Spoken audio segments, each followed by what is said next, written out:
I'm gonna dive into it and just see. Has there a bin? Hello, I'm Mia, and today we're going to be making a 3-course vegan meal published in this very publication from 1951. I'm terrified, you're probably intrigued. We're going to make it and see how it is. Let's go. So I've got my 3-course menu here, made by lovely Mabel Simmons. We're going to start where every good meal starts, the starter. So let's start with the starter, watercress soup. It's going to be delicious. Let's do it. So we've got our pan on and we're going to add in some water. Going in. I need some more water.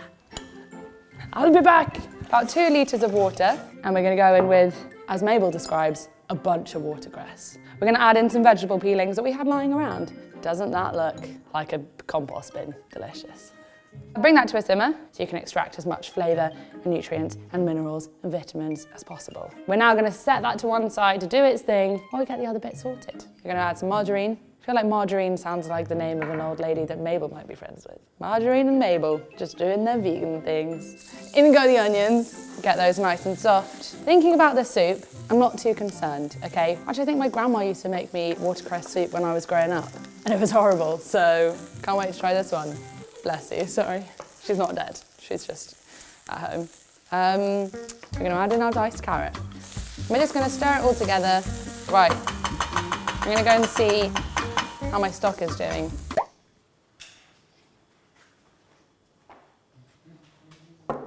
Ta-da! Our stock. We've got some lovely softened carrots and onions. In goes the stock. Look at the colour. And then we're gonna go in with large bay leaf and then some barley. And hopefully that's gonna help thicken up the soup. I think that was Mabel's intention. So we're gonna season it up with some salt.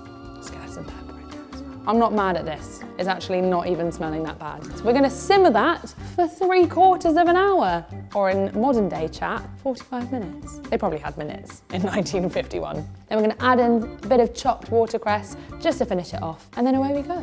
So let's leave this to do its thing. Do your thing. So we're on to the next course, and this time we've got ourselves a walnut and tomato savoury. Very intrigued. So we're going to start off by doing what Mabel knows best. Fry some onions in some margarine. Something incredibly sensual about this.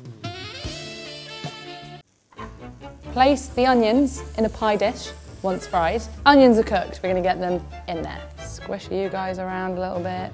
Stunning, dinner is served. Then we're gonna layer on some cooked rice. Then we're gonna go in with a layer of sliced tomatoes. This is looking lovely. Stunning. Then we're gonna sprinkle over some milled nuts, and then we can just cover that with breadcrumbs. Oh, right, we've got some brown wholemeal was specified, so we've got some wholemeal breadcrumbs going on here. I just feel like I've missed out a step. Doesn't that look dry? Into the oven for 30 minutes, and I hope for the best. Now we're moving on to the next course, parsnips. And it literally just says parsnips. Quote, cook quickly for 10 minutes. There's a real sense of urgency here, so watch how speedy I can be. So they're going in, braising with the margarine and 1 teacup of stock. Maybe we lid it. Off to find a lid. We have lid. Come on! We don't have time for this, we have to cook quickly. As much as I love the sound of this menu, I hate parsnips with a passion. God, they look gross. This doesn't feel quick. She didn't tell me to, but I want to salt them. I mean, margarine has got a bit of seasoning anyway. Hopefully, when they come out and when they're done, they'll have a bit of bite. We don't want them to be like mush. Let's try the thinnest of strips and see.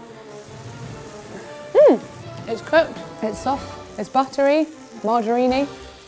I'm not mad at it. Pop them to one side and get ready for pie time. Apple pie. Let's go. The Dutch apple tart. Actually sounds delicious. We haven't had a lot of help from Mabel, but there isn't a surprise there. All we need is some wholemeal flour, some nutter. Don't know what that is. We've gone for vegan butter, which I don't think existed at the time. Sucks to be Mabel. And we're just gonna start by breaking up the butter into the flour and creating a kind of fine breadcrumby texture. Most shop-bought pastry is accidentally vegan. What a win for the vegans, eh? So we're gonna add in our cold water, and it should start forming a cohesive dough, and we'll then wrap up and then put it in the fridge. We're now onto the filling of the apple tart. Start by peeling it. She didn't say to peel, by the way. This is me taking some creative liberties. Just gonna grate the apple, straight into the bowl. Do you want some apple facts? Well, I don't have any. Sorry. So we're zesting in grated rind of lemon. It's basically the same as zesting, isn't it? After the lemon rind, we're doing 2 ounces of sultanas, and then we're going in with our brown sugar. Mix it all together, smelling delicious. So the filling is done. Let's go grab our pastry. 30 minutes later, feeling very relaxed. Stunning, look at that bowl of deliciousness. This is for the top and the bottom of the pie. So we want to make sure that there's enough that we're rolling it out really nice and thin. We're just gonna roll the pastry over here, and we're just gonna do that. But all is not lost. We're just gonna press the this is why short crust is great, because we're just gonna press it like a bit of patchwork into the sides. Don't be scared of pastry, just get a better recipe. Mabel didn't give us a lot to work with, so instead of doing like a whole pastry topping, because we haven't got a lot, we're gonna go with some little decorative pieces, which I think will do the job just right. Look at that, cool. So that is our final one. Beautiful stuff. Let's pop in there. In it goes. Lovely wet mixture. I think what's happened is we've gone for a tray that's a little bit too big. Close your eyes, we're gonna go make more mixture. We don't want you to look at this because it's cheating. Just give me a moment. Pop that in, stunning, stunning, stunning. Little stars going on, little whatever these are. I'm a little bit pleased with this. Don't know how we're gonna eat it though, but straight from the pan jobbo. There is our dessert, a little bit different to what we first intended, but it's looking beautiful. We're gonna go, put it in the oven, bake it for 20 minutes. Once it's done, we're gonna assemble our vegan 3-course dinner.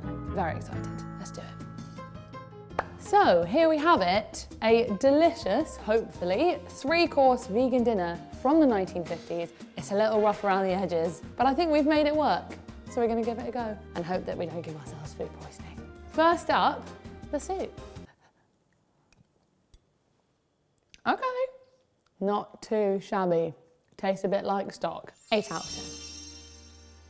7 out of 10. Right, moving on, we have our walnut and tomato savoury with a side of parsnips, which I'm slightly dreading. I'm gonna dive into it and just see what we've got going on. Everything's so dry. Oh. Has there been? One moment, please.